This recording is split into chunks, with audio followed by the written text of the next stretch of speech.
Hello and welcome to today's Euractiv event, where we'll be talking about the European Commission's study on new genomic technologies and asking, what's next? My name is Dave Keating. I'm a journalist based in Brussels, and I'm coming at you live from the Euractiv studios in the heart of the EU quarter.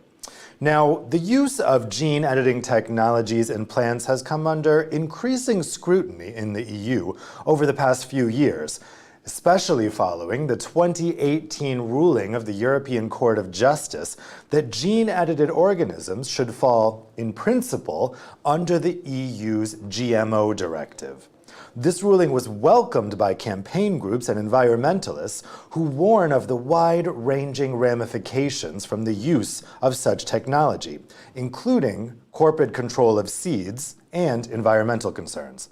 However, proponents argue that gene editing is a sorely needed innovation that would help Europe's agricultural sector meet the ambitious green objectives set out in the Farm to Fork strategy, the flagship policy for the EU's upcoming agricultural policy. It could also help the EU's health sector address some of the most devastating genetic diseases. Now, in April 2021, the European Commission published a study on new genomic techniques, known as NGTs, with the aim to clarify the EU's position on the technology, particularly in light of the 2018 ECJ ruling. The study has concluded that the current legal framework governing NGTs is insufficient, and it indicated that new policy instruments should be considered to reap the benefits of this technology. The question remains, what new policy instruments? The study also confirmed that NGT products have the potential to contribute to sustainable agri-food systems in line with the objectives of the European Green Deal and the Farm to Fork strategy. So how can the EU enable NGT projects to contribute to sustainability while also addressing all of the concerns that are out there? How can it best inform and engage with the public on this technology?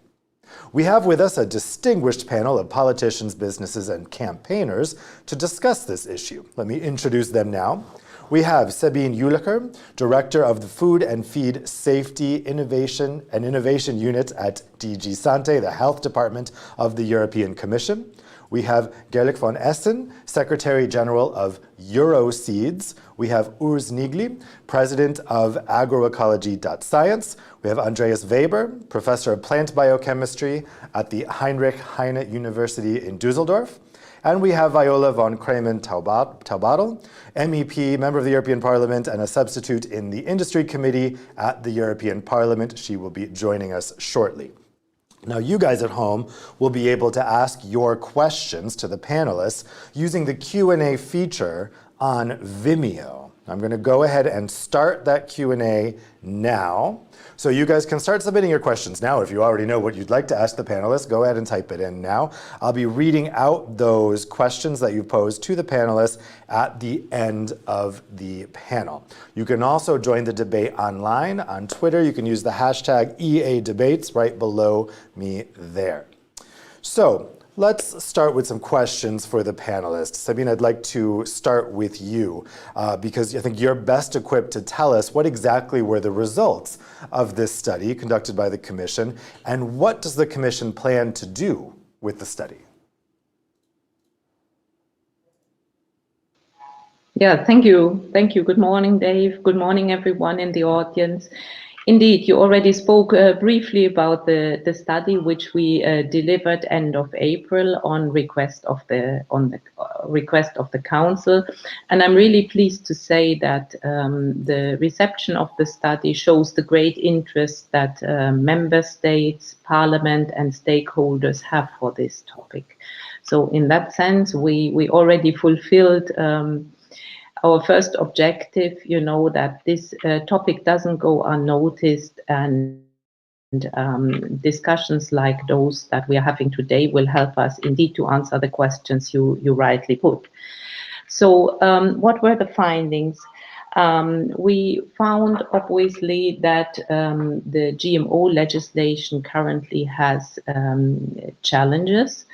Implementation challenges, and that there are a couple of legal uncertainties as regards new techniques and new applications. We have strong indications that the framework is not fit for purpose for some NGTs and their products. So that gives us food for thought to think that it might not be justified to apply different levels of regulatory oversight to similar products with a similar level of risk. Now, given that the study was also based on consultation in addition to quite a number of scientific and study inputs, we also have heard quite a number of concerns. Concerns that have been voiced by NGOs, as you say, but also by citizens. And it is important for us in going forward to addressing these concerns. We have also considered how could NGTs, what is the potential of NGTs to fit into the objectives of the new Green Deal and the farm to fork strategy for a more sustainable food system. And there we have seen that, these products have the potential to contribute to sustainability. I mentioned farm to fork. I should also mention, for example, the biodiversity strategy, that it will fit there. At the same time, we have heard that in going forward, the applications in the agricultural sector in particular should not undermine the aspects of sustainable food production, for example, in organic agriculture. So there are some concerns, how different concepts will sit together. So what the Commission has announced, indeed, is policy action on plants derived from certain techniques, in particular from those where we don't have inserted new genetic material. And in going forward, the Commission will launch an inception impact assessment, follow better regulation guidelines, and will study various policy options to see, what is the best way forward. I want to be very clear in terms of what is the way forward. We are not looking for a complete deregulation, as some may say or fear. We are looking for an appropriate regulation, appropriate to the level of risk, and also providing us with a tool so that we can benefit from the potential of some of these products that result from these techniques. Thank you. Go to Gerlich next. Obviously, you're representing businesses involved in seeds. What are the risks if the EU doesn't get this regulatory framework right? Well, probably there are two consequences. One is, as already indicated by Sabine, the EU has put forward quite clear policy objectives with the farm to fork and the biodiversity strategy. Quite challenging objectives, quite ambitious objectives. And for the time being, what we have is indeed those objectives. What we lack is how they are going to be achieved, while at the same time fulfilling some of the other political objectives which are very often a little bit forgotten in the debate. And that is assuring productivity and economic well-being of farmers in Europe. And with that, of a competitive agri-food chain in Europe. So while we, I think all as citizens, but also as representatives of different stakeholder groups, would agree in principle to those objectives set out by Green Deal and Farm to Fork strategy, I think where we still need a lot of discussion is how can these be achieved also in an economically sustainable manner? Because without such an economically sustainable farming sector, we can talk a lot about sustainability and farming in Europe, but there won't be any farming in Europe because we're going to be outcompeted by other parts of the world. So that is something that I think still needs addressing. And a key instrument here, obviously, is innovation. Innovation doesn't take place solely in the area of plant breeding, although a recent study that we indeed at Euroseeds have commissioned shows that already today, 2/3 of our productivity increases are due to genetic improvement. If we then combine that with robotics, drones, artificial intelligence, with all those innovations that are out there, partly already deployed, but partly more or less in the beginning stages, I think all of those innovations provide us with tools to achieve both objectives, an economically and environmentally more sustainable production. So what happens if the EU gets it wrong? Well, we have precedent for that. We see that already now, following the European Court of Justice ruling, many companies have moved their research activities elsewhere. That is mainly true for larger companies that find that a little bit easier, or have halted their innovation and have halted their research projects, specifically in view of product development for Europe. And with that, of course, we risk that we cut Europe off of some of the most important technological developments. And last but not least, there's also a cost to human resources.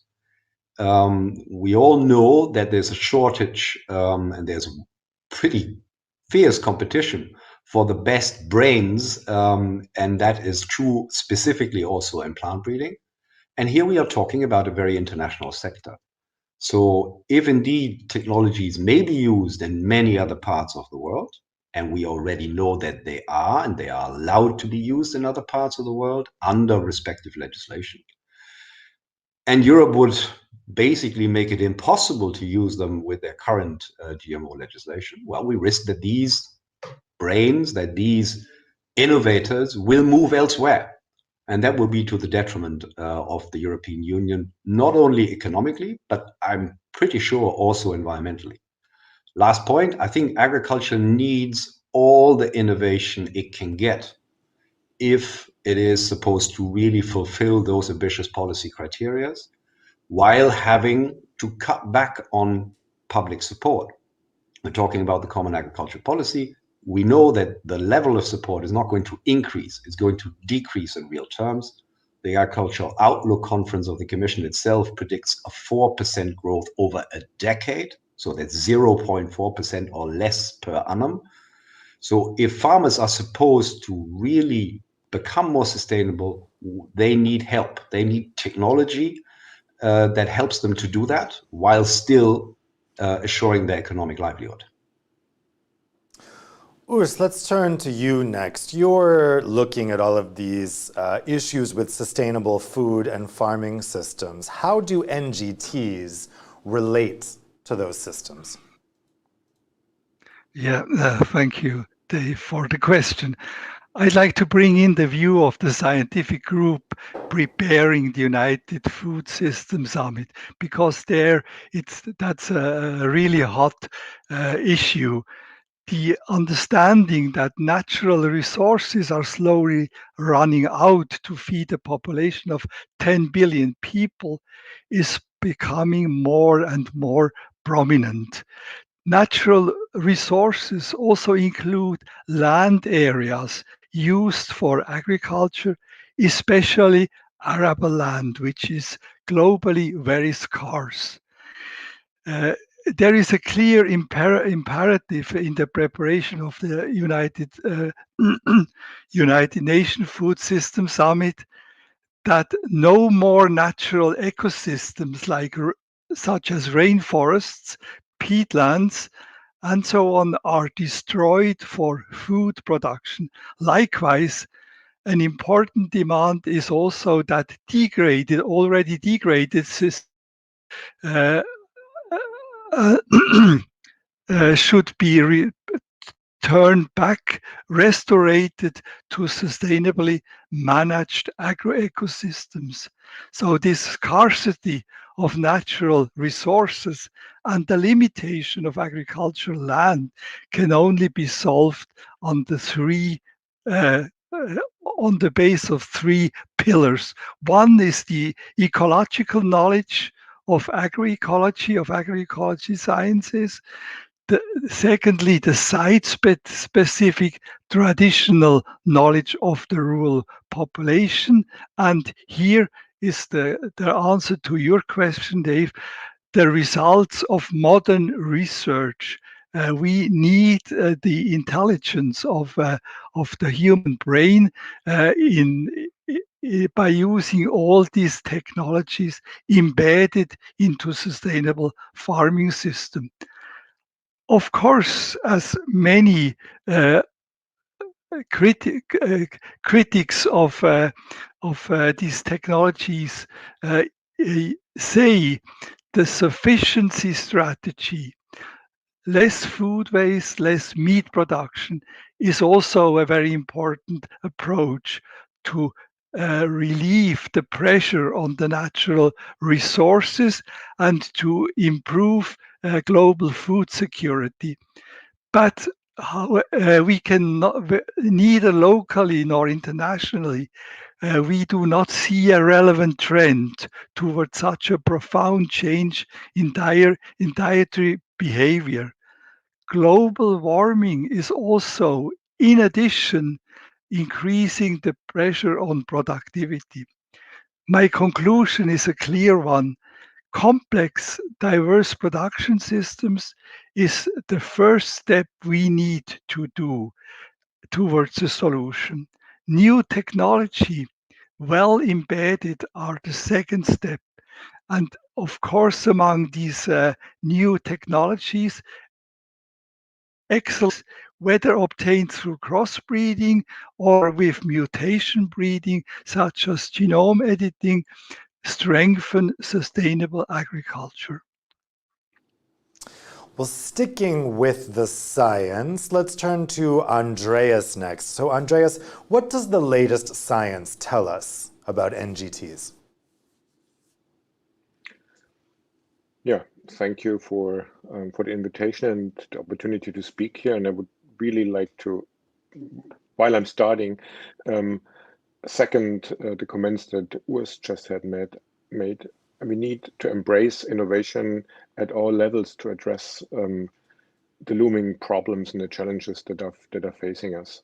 And that includes also replacement for meat-based products, dairy-based products that we currently have in our food chain through novel types of crops.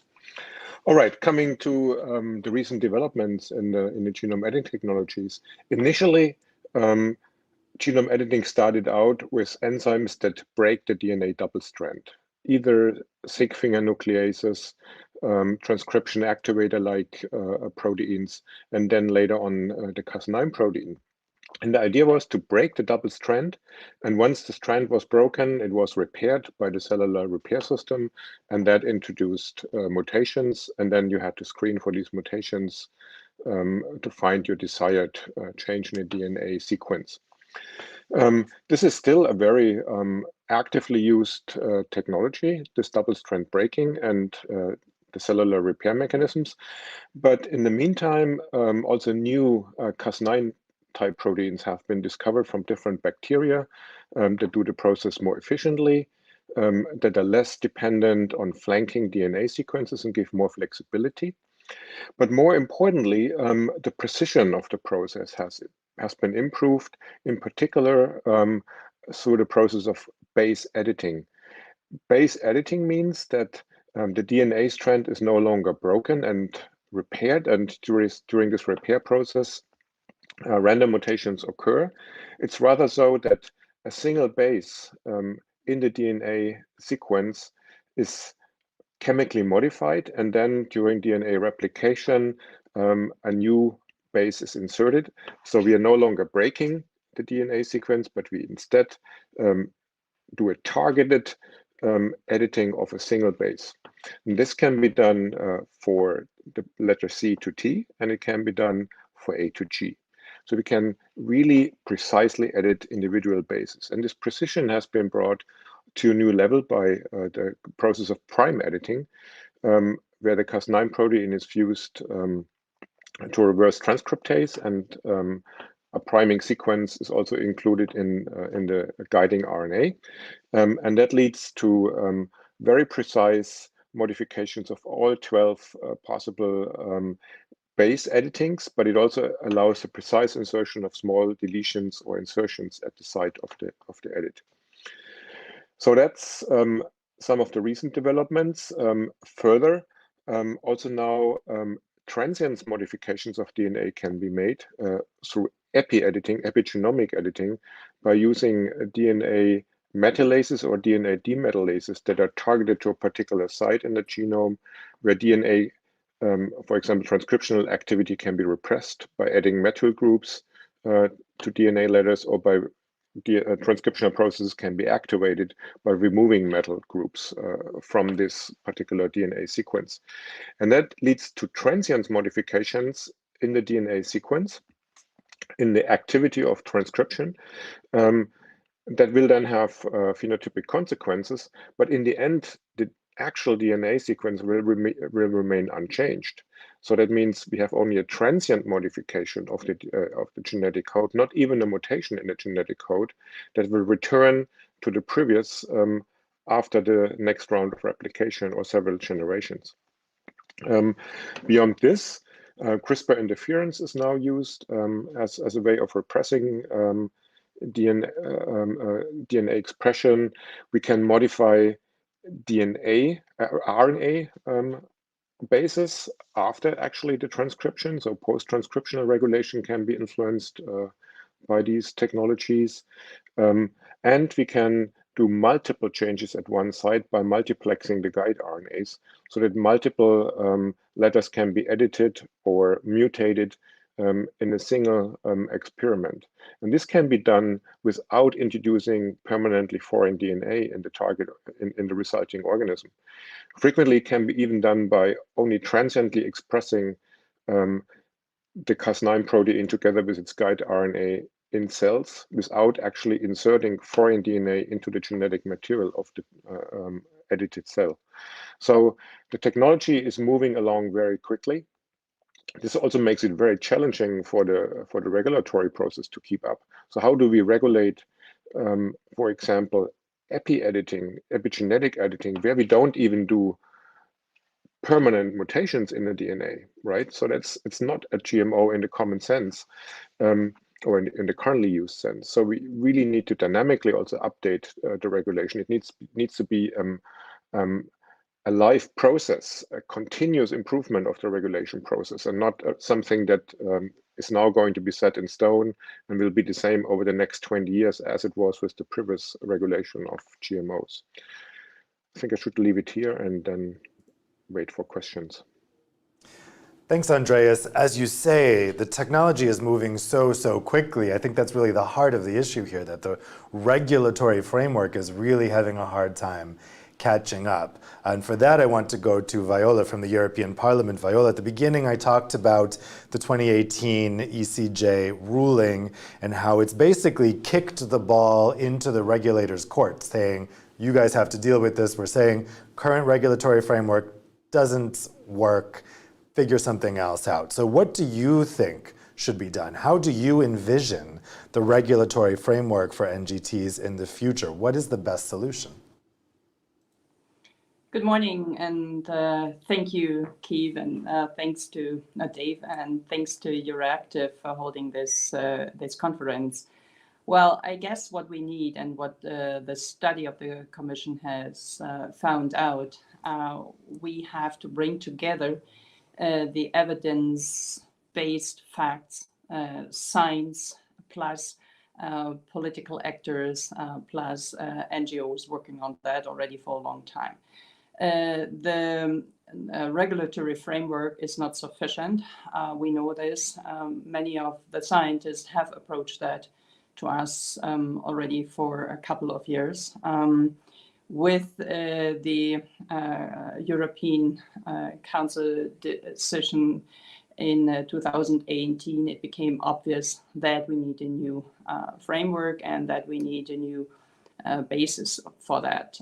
I think this is not a quick fix. I think we really should pick up the debate in the different societies around the science community.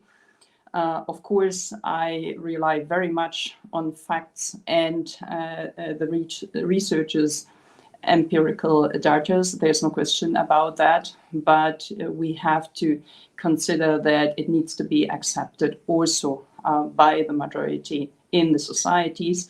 And what I've seen is, let's say, a big misinformation, miscommunication, not sufficient information from different sides, and that needs to be filled with a good offer to different levels and to different actors from the society as well as from the political sphere.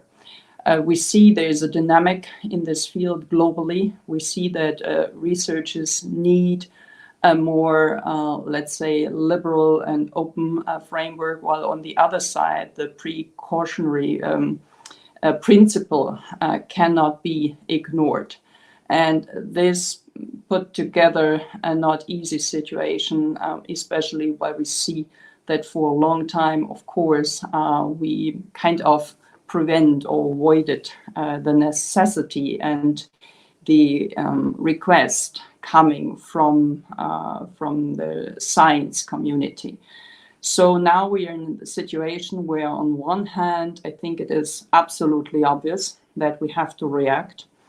On the other side, there is a backlash from a part of the NGOs, quite, let's say, a fundamental part, which maybe, how to say and how to frame that in a let's say, proper way. I think the SDGs and also the climate change conditions could actually lead to a situation where we can find a solution in the new genomic technology. But this is a political issue as well.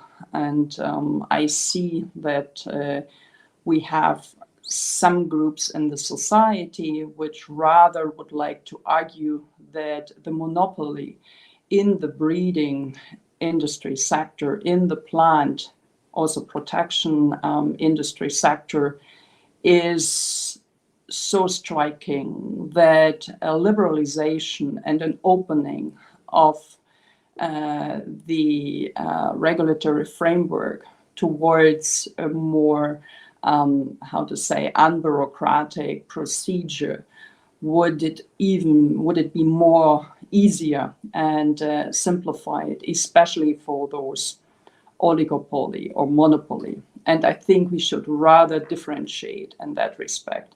On one hand, of course, we have to make sure that the public or public goods, which are financed by taxes, have to be accessible for each and everyone. And on the other hand, we have to make sure that innovation, which is being created, and technological progress, which is being created in research institutes, on universities, in the European Union, have a chance to become, how to say, to become a market good as well. And this process has to find a different path than just through the old regulatory framework. But I think we have to make sure that this process we need, the process of communication, is well conducted, and it really leads through a very, let's say, a transparent, constructive, and inclusive process. And therefore, I see that many in the science community have understood that. They have picked up this opportunity. They have started to organize dialogues with the civil society and with the NGOs, with the farmers' organizations. And I think this is a good way how to do it. Thanks, Viola. So, Sabine, I wanted to pick up on something that Gerlich said and ask you about it. We heard from him that the effect of the 2018 ECJ ruling has really been to give less certainty to businesses. And we heard him outline how some of the businesses are actually leaving Europe because of the uncertainty created by the 2018 case. Do you agree with that assessment? Has the 2018 ECJ ruling created uncertainty for businesses? And if so, what can be done about that? Well, I start a bit differently. I mean, obviously, the ruling has created legal certainty. I mean, this was a clear clarification by the court. We had there was a question, a legitimate question, and that was answered. So I'd say we have legal certainty. What it created for businesses is maybe to be seen a little bit different, because that legal certainty has taken away something which I would maybe describe as some sort of a gray zone, gray area. And in recognition that, this gray area doesn't exist, the businesses have taken consequences. I'm not best placed to judge that, but what we definitely know that research has moved out of Europe. Although there is a high interest in research in Europe, I mean, the biggest advances are currently seen outside Europe. So I would say the judgment has clarified, created more legal certainty, but obviously in this has had an effect on businesses. We definitely see that the current framework, as clarified by the court, is perceived in particular by small and medium-sized enterprises as setting a regulatory barrier that is difficult to overcome. And I think here is obviously food for thought for what we have to address also in a new framework, that it gives access to the development and eventually to the market, to not only large companies, but also small and medium-sized businesses, because where I really would like to agree with many of the speakers, we need any innovation tool that we can have in Europe to address the challenges, provided we can reassure ourselves that these are safe for humans, the animals, and the environment. Thank you. So Gerlich, let me get you to respond to that. What is your experience about the uncertainty created by the ruling, and what remedies can help that? Well, I think the uncertainties that have been created are not necessarily in the ruling, but they're in the consequences of the ruling. And that's actually what the Commission itself has very clearly put in its report to the Council. How do you intend to practically enforce a legislation that treats two genetically identical products differently? How do you prove which product comes from?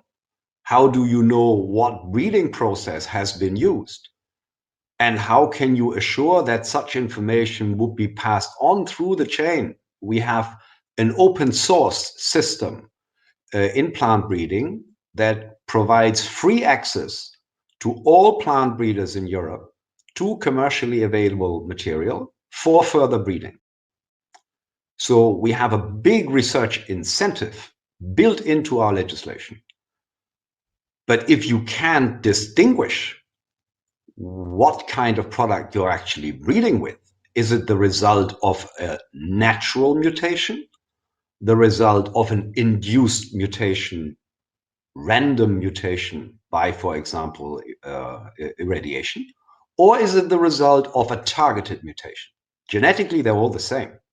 So with that, also their risk profile, to come back to that point, would be the same, yet they would be regulated potentially very differently.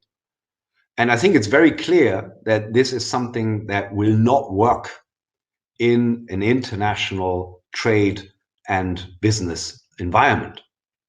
We today, as the European Union, we're one of the largest exporters and importers of seed, but also of course, processed food and feed products.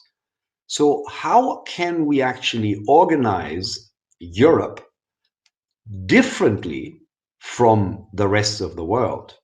I think that is a fundamental question that the Commission study very clearly identified as a problem, as legal uncertainty for all operators, resulting from the Court of Justice ruling.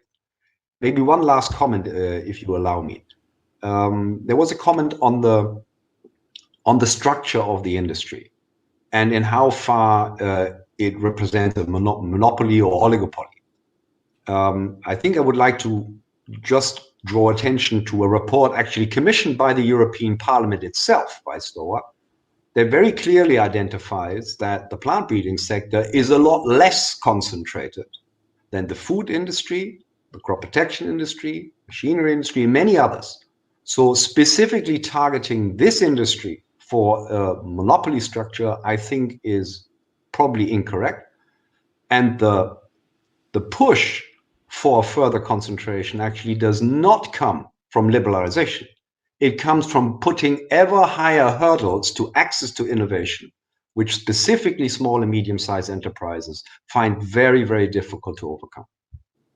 Viola, let me get your response to that last point, and also to this point about whether you could, whether it would be possible to make Europe have a very different regulatory approach to this than the rest of the world.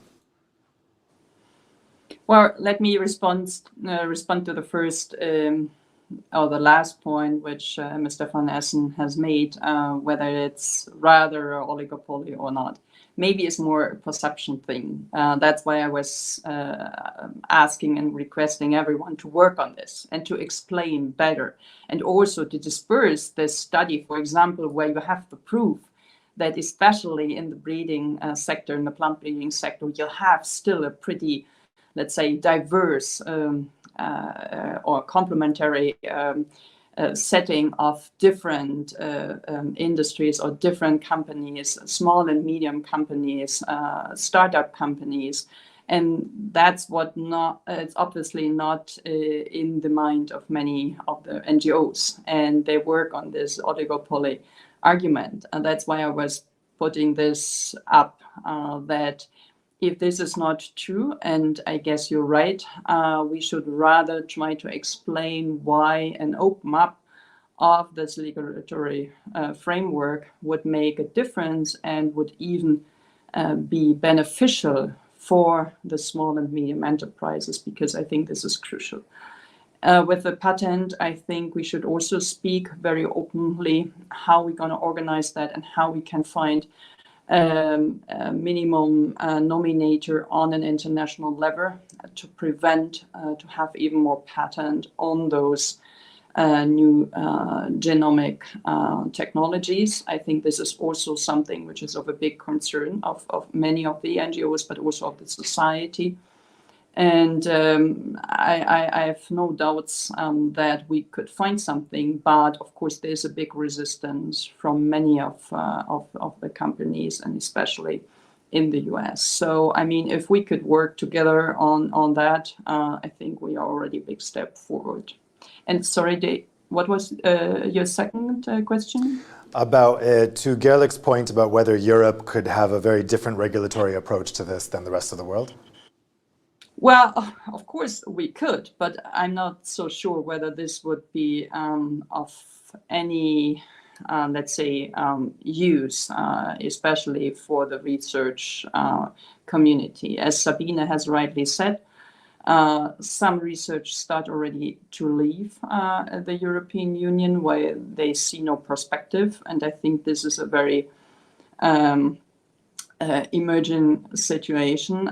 We have to make sure that people who started their career in genetic science or breeding or whatsoever, we will need them in the European Union as well.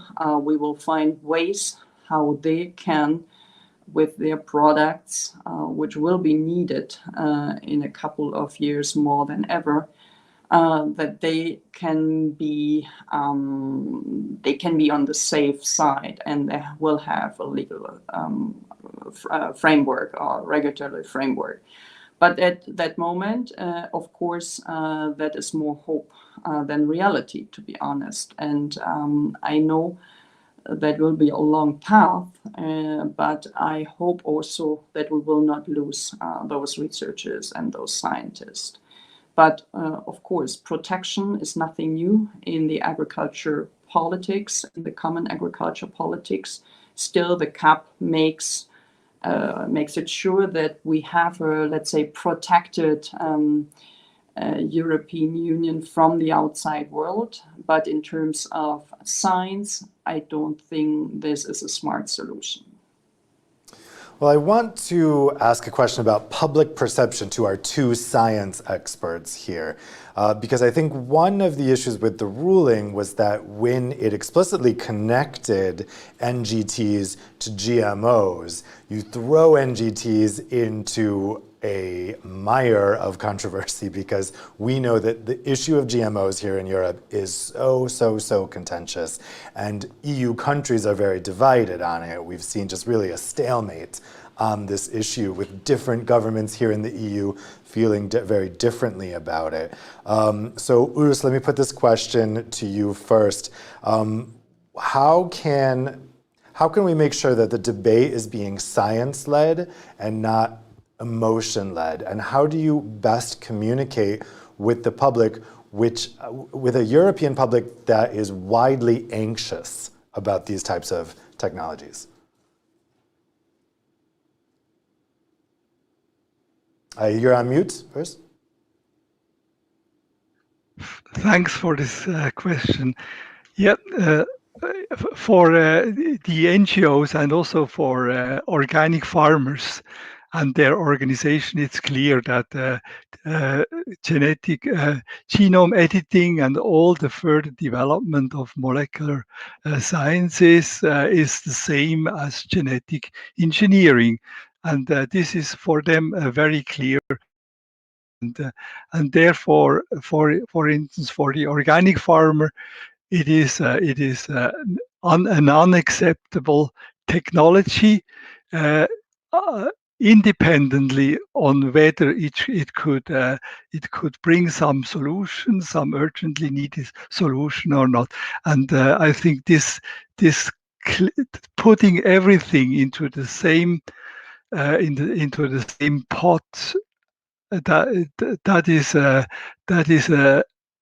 is a clear decision which has to be respected. And although I have been working, or I had been working for more than 30 years in the further development of organic farming as a scientist and a research manager, I respect that decision. And it has also brought some advantages, because the entire innovation followed up by, for instance, the organic movement was more towards ecological innovation, and also more to social innovation, and less to pure technology innovations. And also in the sector of technology innovation, organic farmers have chosen a different approach. For instance, they have developed biocontrol, a completely different strategy for horticulture crops to protect them from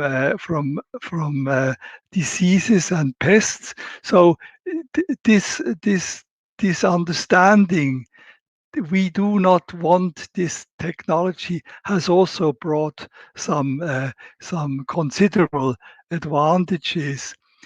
So but on the other hand, all the disadvantages from that understanding that that within the technology there is there are no improvements, and it is not a difference how the technology is nowadays and in the past, and ignoring the huge advantages. This is, in my opinion, a very important disadvantage of the current situation.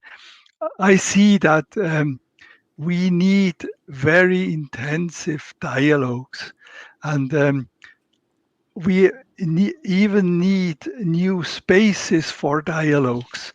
And I think that some of the approaches taken by the European Union, such as creating living labs, where farmers, citizens, and scientists talk together and develop research ideas and talk about how agriculture could improve.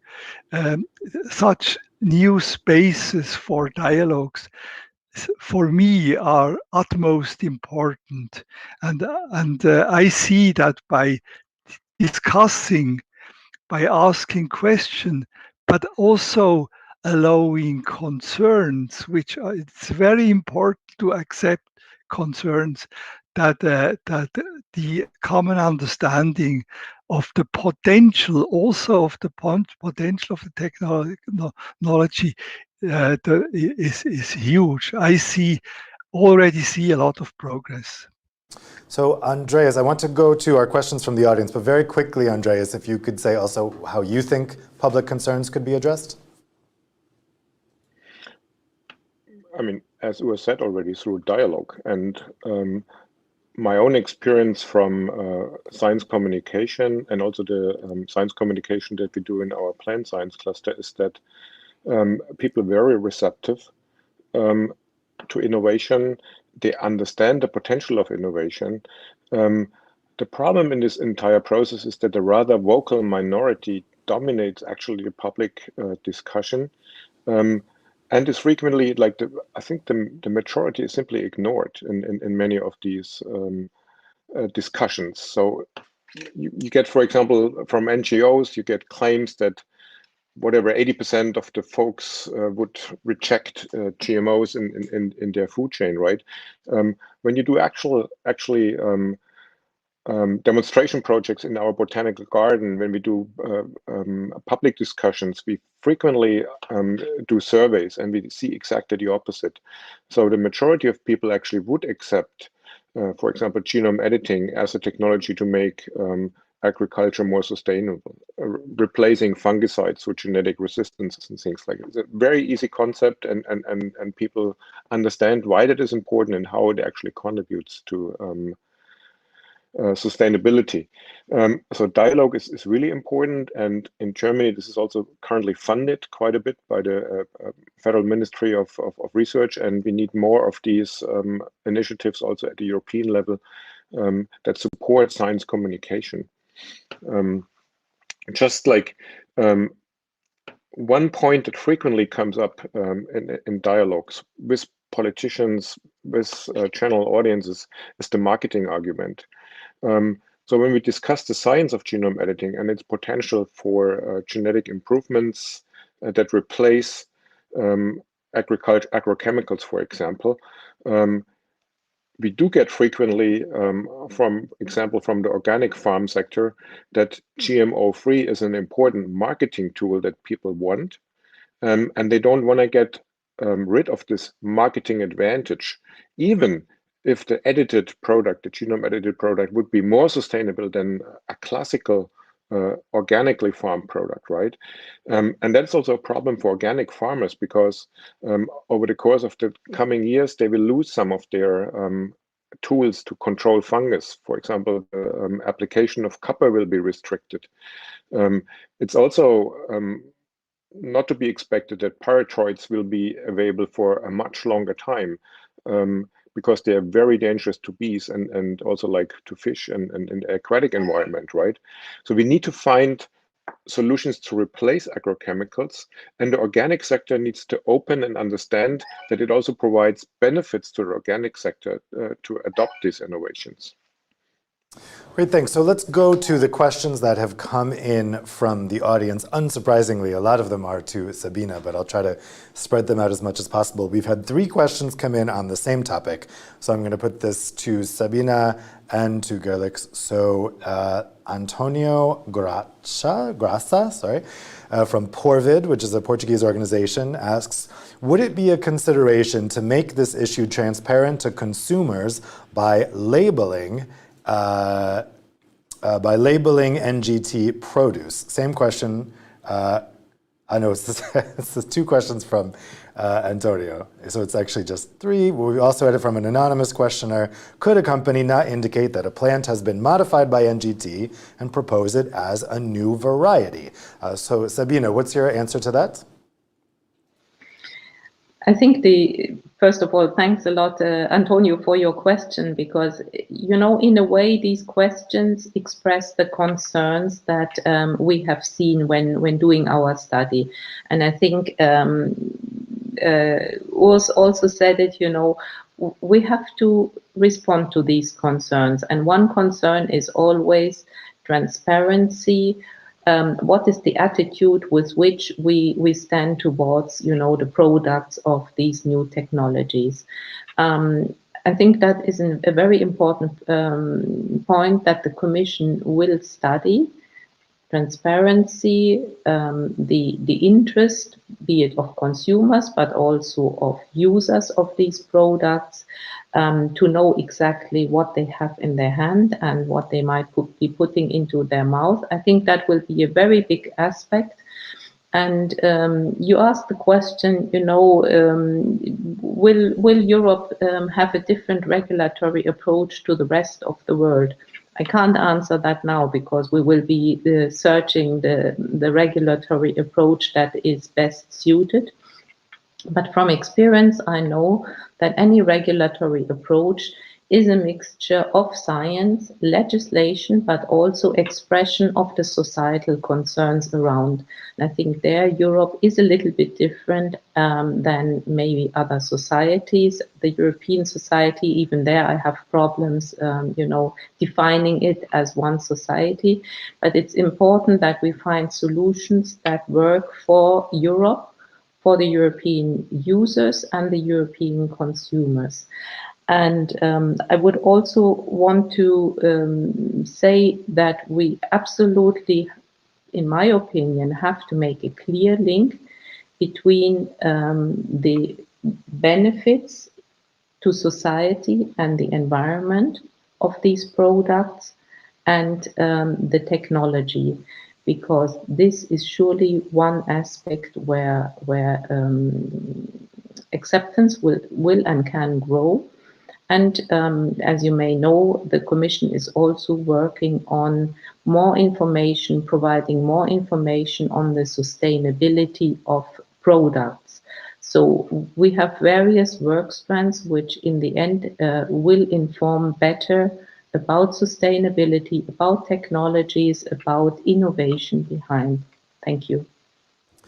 So Gerlich, let me get you to respond to this as well. What do you think about this labeling idea? Well, I think that was one of the points that's already addressed also in the Commission study. The challenge about labeling is, what is it you label? You label a technology, or you label a product, or you label a derived product, which may be actually a mixture of classical induced mutagenesis, natural mutagenesis, and targeted mutagenesis such as gene editing in the future. So how do you label this product? What is it? I think that was one of the points that came out very clearly from the Commission study. Yes, transparency as such is, of course, an objective that probably everybody shares.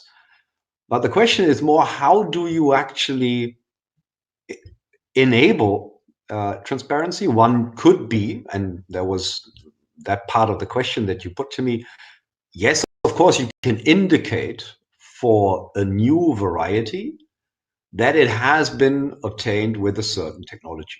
That could be done. But how does that information then trickle through the chain to the final consumer? I will give you a very concrete example. The European Court of Justice ruling very clearly defined all mutagenesis products as GMOs. These are defined by legislation as GMOs. However, many of them are used by organic farming and they are labeled as GMO-free. So how does that fit together? Legally, these are GMOs defined by the European Court of Justice ruling. Yet again, they are labeled officially as GMO-free in a final organic product currently on the market. So I think we have to be clever, actually, to think about how can we provide information. And I come back to what Viola mentioned at the beginning. Indeed, making information accessible, more discussion, more openness, more explanation. I think that is a very important element.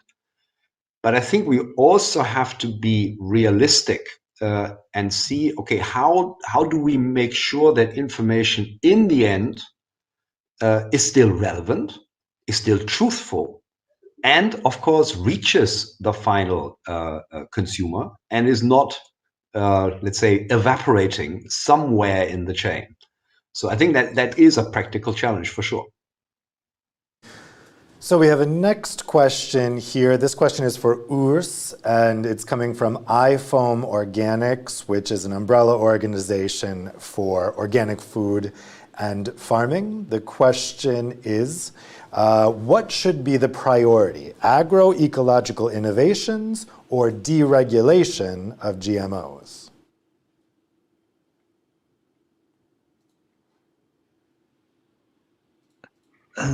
Thanks a lot. Yeah, I think that's a very relevant question. For me, agroecological innovation has first priority. That's very clear because we have lost such a huge diversity in our landscape, but also in our agricultural farming systems. We need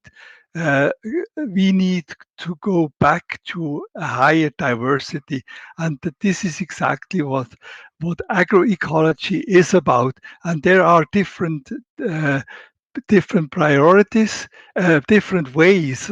For instance, also digitalization, precision farming, and all these kind of novel technologies are very useful, bringing back diversity into farming system and having again a better interaction with the landscape. So clear agroecological innovation is the first thing we need to do, but it's not sufficient. We also need because for instance, in organic farming, we are also looking for powerful varieties which can defend themselves against diseases and pests, and which can better uptake nitrogen, soil nutrients, and which can better adapt to drought situations. So we also look for these new, better varieties. And the question whether we use organic breeding techniques like selection and crossbreeding, the traditional ones, or whether we need novel technologies, in my opinion, is a secondary question. we need better varieties. And if organic breeders can do it with their technologies, their techniques, wonderful. And if they cannot do it, then we need the new technologies. So for me, it's not a contradiction. Agroecological innovation and novel breeding technologies. Thanks a lot. So let's take, we have another question for Sabina. This one comes from Eric Gall. Will you assess the impact of lighter regulation on organic and consumers' trust? Yeah, thanks, Eric, for the question. Indeed, I mean, I don't know if we will assess it exactly with this question, but I mean, the impact on new regulation on consumer understanding and on market developments will always be assessed. And I mean, lighter regulation, I think that is becoming a little bit of a slogan. I think here we are looking a bit for proportionate regulation, for regulation that is commensurate to the potential risk. Doesn't have to be necessarily lighter, but it has, and I think that is very, very important what Andreas said in the beginning. It has to be able to respond to a very quick technological and scientific progress that we are seeing these days. And it has to be able to respond to the challenges on the one hand and respond to the concerns. So the impact assessment that we are planning to do and that also the public is able to shape through the Inception impact assessment that we will be putting out there in autumn, will surely look on the effects on consumer trust and consumer confidence. Thank you. Thanks. So we have a next question here for Andreas. The questioner asks, how is it possible to distinguish natural mutations from modifications introduced by NGT?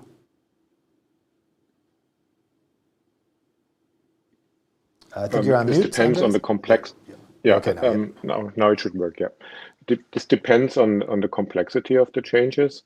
A single change in the genome of an organism that has only 2 copies of this genome, let's say, for example, oilseed rape, or take barley, it would be impossible to distinguish between a naturally occurring mutation and a mutation that has been induced by a genome editing technology. It's without knowing what has been done, without prior knowledge, it will not be possible to know this. It's a bit more complex with a genome such as, for example, wheat, where you have 6 copies, 6 variants of each gene in the genome. And if all of these 6 copies would carry a mutation, this is very unlikely to occur by natural mutations. Doing this by breeding a natural mutation would take very, very long.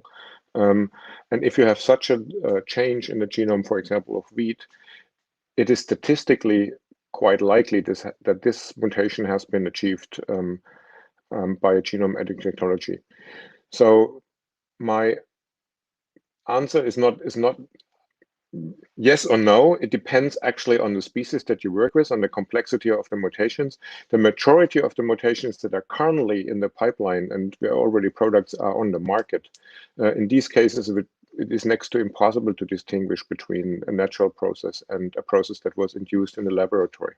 And that makes, again, the regulation very complex, because how can you regulate something if you cannot police it or enforce it or even prove it, right? So that makes regulation, a regulation that is not policeable is not a good regulation.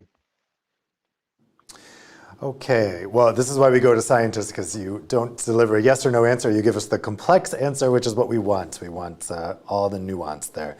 Let's go to a next question. This is coming from Sophia Gutenberger from the Munich Environmental Institute. A question for Sabina. How can small businesses benefit from NGTs when patents belong to big corporations? And she has a second question, which is, when will the announced public consultation start?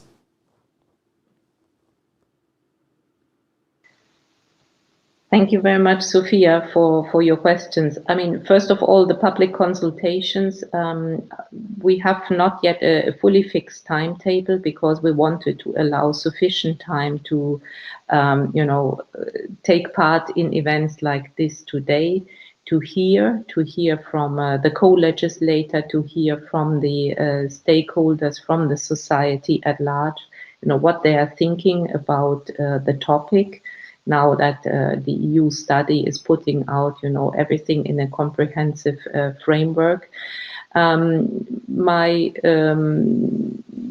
assumption is that this autumn, say around October, we will be launching the Inception Impact Assessment, which is basically the roadmap and which also will allow for consultation and feedback. And there we will also outline, the public consultation steps. So I'd say keep your eyes peeled from autumn on, because then I'd say we are ready to put out policy options that would address concerns or address questions. And it will and has to address the question you just raised around patents, because we understand how important this is for the development of the market in future. And yes, there is a clear commitment to allow the use of these technologies for development of products also by small and medium enterprises. And we will have to study what are the hurdles, the obstacles, and the solutions to this issue. And I think that clearly has to venture into patents as well. A quick, if I may, Dave, addition to the question on distinguishing natural and NGT-induced modifications. I think we have to arrive at a point where it is in the interest of those obtaining that modification to let us know, to let the enforcement authorities know, to let the public know. If there is prior knowledge, of course, then legislation is enforceable. We need to arrive at a point where someone is basically proudly going out there and says, I have developed this is contributing to disease resistance in a certain plants. You will have to use less pesticides, and people let us know and do not try possibly to disguise their innovation. Thank you. Thanks, Sabina. I have another question for you. This one comes from Thomas McLaughlin. As the Commission BGT study recognizes there is still much ambiguity about the interpretation of legal terms, will the Commission produce a follow-up analysis to address the ambiguity on foot of the Commission report on NGT? Well, it's right what you say. There are still ambiguities. I'm now not thinking of a dedicated follow-up analysis, but we are clearly thinking, of addressing these points in the context of the initiative, the policy initiative we have announced. So somewhere in that context, obviously, we will deal with these points. If you were looking for a separate analysis, no, that is not what we are actually producing at this very moment in time. But it will come in the context of the policy initiative that we address these ambiguities. Thank you. So we still have lots of questions. I'm going to forego closing statements so we can keep getting these questions to you guys. The next question we can put to Viola. This is from an anonymous questioner. On the ECJ ruling, how can we have a different regulatory framework when the ruling clearly said mutagenesis is GMO?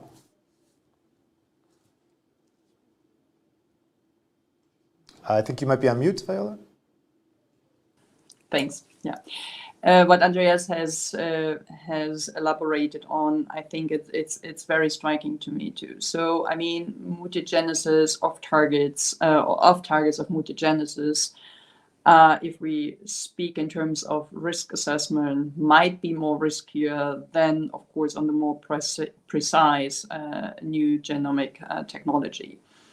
And as I said before, I think that many people go to the organic shops and buy their pasta and noodles produced from wheat with this mutagenesis technology are not really aware of that fact. And I think it is up to us to explain better why this is really contradictory and why this needs a new regulatory framework, and that some things obviously in the past are more political driven than science or evidence driven.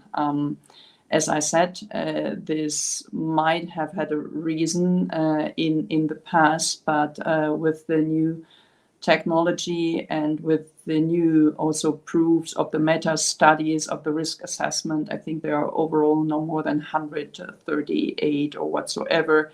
There's clearly no indication that this a new technology is more harmful than that which has already been certified as GMO-free. And in that respect, I fully share, of course, the perspective of the person who has questioned or who has put up this question. But as I said, it is not just let's say a more or only a logical question. It is also a question of the society and of the majorities, and also then why political representatives, decision makers are part of the society. We have to find ways to explain what we are doing and why we are doing this, and why we need to shift the discourse. And as I said, I'm ready and up to this, but let's try to work together and to explain even in more details, and try to start not always with industries and the interest of the industries, but really try with the scientists and people from the universities, public financed researchers, that make things much more easier than if we come around with some kinds of organization which are mainly financed by the industry. I want to go to a question about CRISPR, which has had a lot of thumbs up on Vimeo. How do you consider the off-target effect of the CRISPR technology? I'll open that up to whoever would like to answer. Who would like to answer that? Yeah, okay, Andreas? Off-target effects have been observed, in particular in mammalian systems, not so much in plant systems. The risk of off-target effects is becoming lower with new Cas9 type of proteins and with more precise editing technology such as base editing. And if the starting material is well characterized, which is also often not the case in traditional breeding approaches, it is actually possible to identify such off-target effects by sequencing, and by this approach avoid that lines that show actually off-target effects are going into the further process downstream. So I'm not concerned so much about off-target effects because they can be controlled, they can be found, and they can be avoided. Okay, so the last question I'm going to put to Gerlich. This question comes from Yanusa Saidi. Now, the Commission indicated that future-proof legislation is needed. How could this be materialized given the rapid development of the technology? We've talked a lot about how quickly this is moving and how it's difficult for the regulatory framework to catch up. So how do we possibly do this, Gerlich, when the technology is moving so fast? Well, I think that is probably one of the points that, at least today in this panel, I think we all agreed on. to say it's insufficient to look at an individual technology when you define or when you draft the legislation, because you will always be late. You will define something that is already well known, and one little change, one little innovation may question your whole regulatory approach.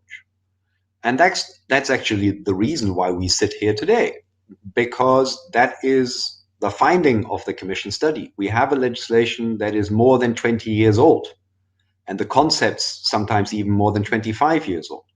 And it just doesn't work if there is technological progress.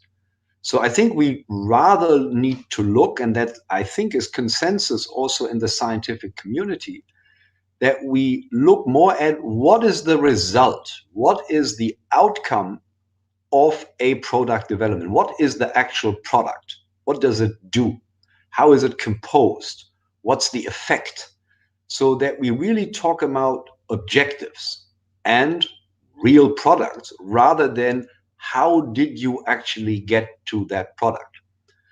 And that I think is also probably meant with what Sabine mentioned at some point, to say, well, we need to look at sustainability, we need to look at the policy objectives of the European Union. Well, if we take all of those things into account, then indeed we talk about what is it that we want to achieve. And from what I heard today in this discussion, we very much have the same principal objectives in mind. More sustainability environmentally, but assuring economic sustainability for the agri-food chain and specifically for farmers in addition. And how do we get there? And if technology or some technologies can help, that's nice. No technology is a silver bullet. But if in the end we see products coming out of technology pipelines that help achieving the objective, reducing pesticides, for example, reducing the environmental footprint, making food more nutritious or accessible without allergens, I mean, all these are very clear societal benefits that also have an economic benefit. And that's what makes them sustainable. If they only have societal benefit with no economic benefit, they will not be sustainable, or they need to be financed by public coffers. And we know that those are pretty empty now after COVID-19. So I think looking forward, what we need is looking at outcome, looking at objectives, much more than looking at a single individual technique at a status of the year X, Y, or Z.